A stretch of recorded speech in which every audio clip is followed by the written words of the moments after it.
नमस्कार, बिहारी मीडिया में आप सबों का स्वागत है। मैं हूं शिवांगी। तो चलिए जानते हैं आज की कुछ बड़ी खबरों को विस्तार से। पाकिस्तान पर भारत की जीत का अनंत सिलसिला, वर्ल्ड कप में 8वीं बार हराया। वर्ल्ड कप में टीम इंडिया ने पाकिस्तान को 8वीं बार हरा दिया है। भारत ने अपनी अनंत जीत का सिलसिला बरकरार रखा और अहमदाबाद के नरेंद्र मोदी स्टेडियम में पाकिस्तान को 7 विकेट से मात दी। भारतीय टीम ने 192 रन का टारगेट 30.3 ओवर में हासिल कर लिया। कप्तान रोहित शर्मा ने 86 रन की पारी खेली। उन्होंने तीसरे विकेट के लिए श्रेयस अय्यर के साथ 77 रन की साझेदारी की। 19 रन देकर 2 विकेट लेने वाले Jasprit Bumrah player of the match रहे।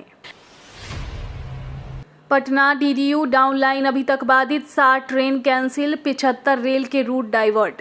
बक्सर के रघुनाथपुर में नॉर्थ ईस्ट एक्सप्रेस के दुर्घटनाग्रस्त होने के 4 दिन बीत जाने के बाद भी पटना से डीडीयू के बीच डाउन रेल लाइन पर रेल परिचालन सामान्य नहीं हो सका है। रेलवे ने पटरियों को दुरुस्त कर शुक्रवार को अप और डाउन लाइन को परिचालन के लायक घोषित कर दिया था, लेकिन अप लाइन पर ही सामान्य तरीके से ट्रेन चल सकी। डाउन लाइन पर अधिकतर ट्रेनों का रास्ता बदल दिया गया।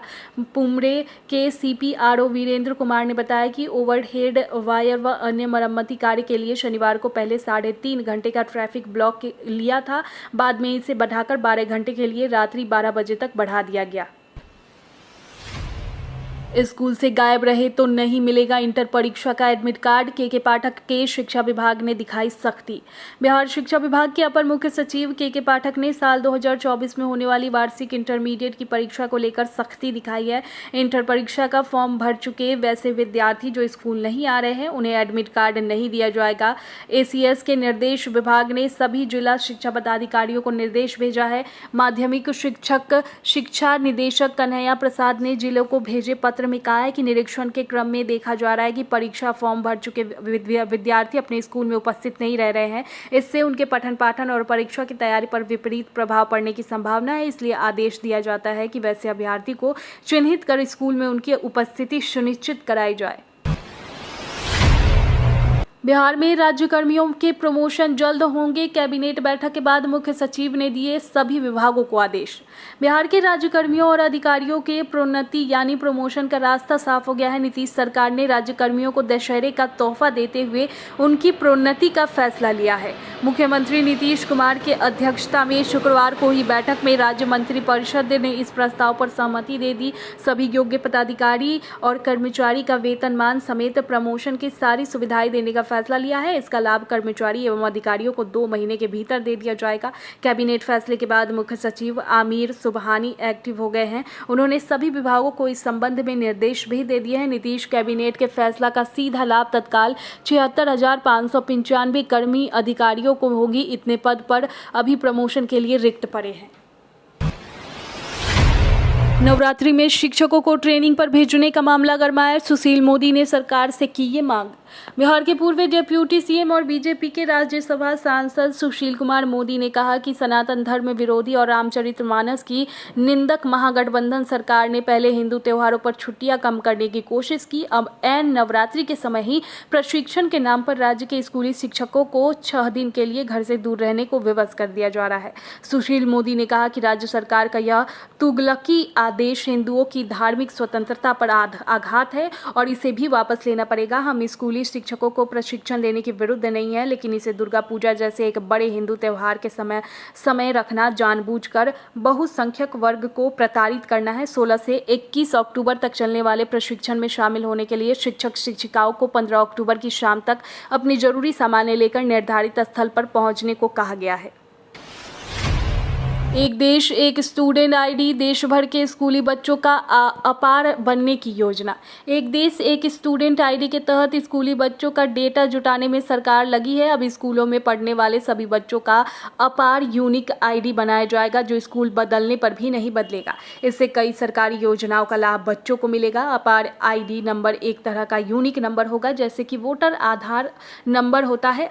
अपार आईडी को बनाने के लिए आधार कार्ड होना जरूरी है। अपार आईडी को आधार से लिंक किया जाएगा। केंद्रीय शिक्षा मंत्रालय स्कूली बच्चों को आधार नंबर से बच्चों का नाम, पता, जन्मतिथि, फोटो समेत अन्य जानकारियां जुटा रही है। रविवार को भी खुले रहेंगे सरकारी ऑफिस, अपर सचिव ने जारी किया आदेश। बिहार के सभी सरकारी कर्मचारी शनिवार और रविवार को खुले रहेंगे। बिहार सरकार ने साप्ताहिक छुट्टियां रद्द कर दी है। इसको लेकर सरकार के आदेश जारी कर दिया है। इसको लेकर सरकार के अपर सचिव के तहत से आदेश जारी किया गया है। इसके पीछे की वजह बिहार सरकार प्रमोशन में रिजर्वेशन को तत्काल प्रभाव से लागू करने का निर्णय लिया है। जो बताया जा रहा है वही कार्यालय खोले जाने के आदेश के बाद माना जा रहा है कि अगले सप्ताह के दूसरे दिन से प्रमोशन की नोटिफिकेशन जारी होना शुरू हो जाएगा। बिहार से हुई मानसून की विदाई, जानिए इस साल कितनी हुई बारिश। बता दें कि बिहार में मानसून की विदाई कल यानी शनिवार को खत्म हो गई। राज्य के अधिकतर जिलों में से शुक्रवार को ही मानसून लौट गया। इसकी ट्रफ रेखा अभी अररिया के फारबिसगंज से गुजर रही है। अररिया और कटिहार को छोड़कर सभी जिलों से मानसून सीजन खत्म हो चुकी है। दरअसल मानसून ने बिहार में समय से दस्तक दी थी, मगर बारिश की कमी जून और जुलाई महीने में बनी रही। इसका असर खेती किसानों पर पड़ा। मौसम विभाग के मुताबिक 1 जून से 30 सितंबर तक की मानसून अवधि गिनी जाती है। इसी अवधि में बारिश की गणना की जाती है। ऐसे में इस बार 1 जून से 30 सितंबर के बीच इस बार बिहार में 760.5 मिलीमीटर बारिश हुई। इस दौरान 992.2 मिलीमीटर पानी गिरना चाहिए था, यानी कि इस मानसून सीजन बारिश का आंकड़ा सामान्य से 23% कम है। शारदीय नवरात्रि आज से हो रहा शुरू। हाथी पर आएगी माता, घोड़े पर होगी विदाई। शारदीय नवरात्रि रविवार यानी 15 अक्टूबर से शुरू हो रहा है। शहर के देवी मंदिरों में रंगाई पुताई के साथ सजावट अंतिम चरणों पर है। प्रमुख मंदिरों में दर्शन के लिए बैरिकेडिंग के साथ अन्य व्यवस्थाएं की जा रही है। इस बीच दुर्गा पूजा पंडाल भी लगाना शुरू हो गए हैं। इस बार माता का आगमन हाथी की सवारी पर होगा, जिसे सुख समृद्धि पूर्ण माना गया है। लेकिन माता की विदाई की सवारी घोड़ा है, जो शुभ संकेत नहीं है। हाजीपुर लोकसभा सीट पर चिराग पासवान और पशुपति पारस आमने सामने। लोकसभा चुनाव 2024 से पहले बिहार के हाजीपुर लोकसभा सीट को लेकर चाचा भतीजा के बीच जंग छिड़ गई है। चाचा भतीजा यानी राष्ट्रीय लोजपा के प्रमुख और केंद्रीय मंत्री पशुपति कुमार पारस और लोजपा के प्रमुख चिराग पासवान। दरअसल ये सीट रामविलास पासवान का परंपरागत सीट रहा है, लेकिन अपने अंतिम समय में रामविलास पासवान ने इस सीट पर अपने भाई पशुपति पारस को यहां से प्रत्याशी बनाया था। पितृपक्ष के अंतिम दिन दिवंगत CDS जनरल विपिन रावत की बेटियां पहुंची गया। माता पिता के मोक्ष के लिए किया पिंडदान।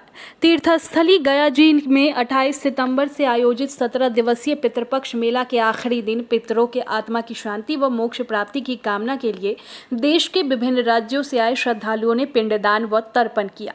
इस कड़ी में शनिवार को देश से पहले chief of defence general Vipin Rawat और उनकी पत्नी मधुलिका रावत के मोक्ष की प्राप्ति के लिए गया में पितृ श्राद्ध एवं पिंडदान किया गया।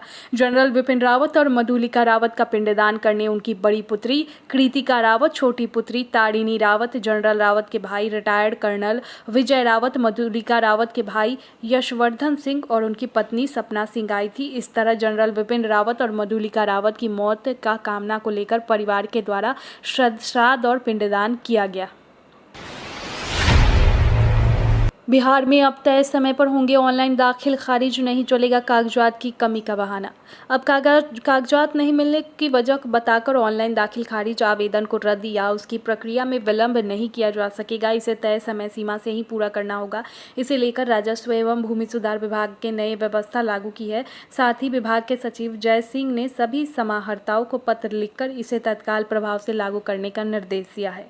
विभाग के संज्ञान में यह मामला आया है कि ऑनलाइन दाखिल खारिज प्रक्रिया के क्रम में अंचल स्तर पर आवेदनों में आवश्यक दस्तावेजों के नहीं होने और आवेदन के तथ्यों में त्रुटि एवं विभिन्नता होने के कारण प्रायः आवेदनों को अस्वीकृत कर दिया जाता है। इसमें आमजनों को काफी परेशानियों का सामना करना पड़ता है।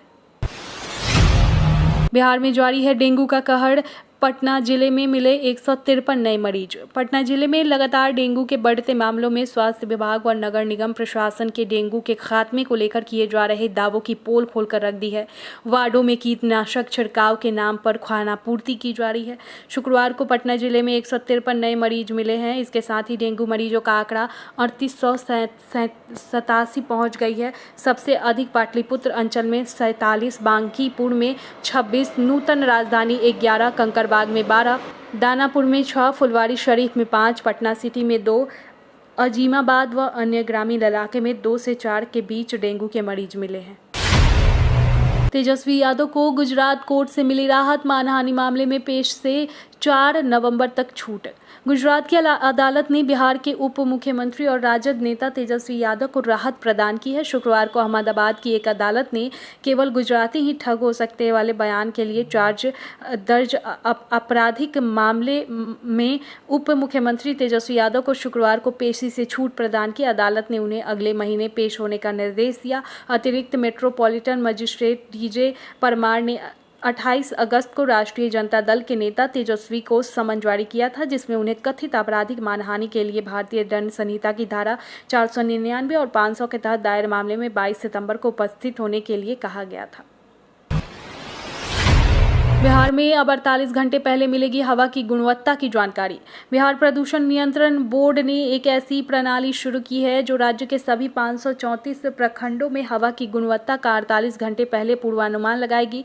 बिहार राज्य प्रदूषण नियंत्रण बोर्ड के अध्यक्ष देवेंद्र कुमार शुक्ला ने शनिवार को कहा कि इस पहल का उद्देश्य सर्दी के मौसम में वायु प्रदूषण से निपटना है। उन्होंने कहा कि राज्य के सभी 534 प्रखंडों के कार्यालयों में कम लागत वाले सेंसर की स्थापना भारतीय प्रौद्योगिकी संस्थान कानपुर के सहयोग से की गई है। शुक्ला ने कहा कि वायु गुणवत्ता पूर्वानुमान प्रणाली अलर्ट जारी करेगी ताकि संबंधित अधिकारी और आम जनता तदनुसार आवश्यक कदम उठा सके।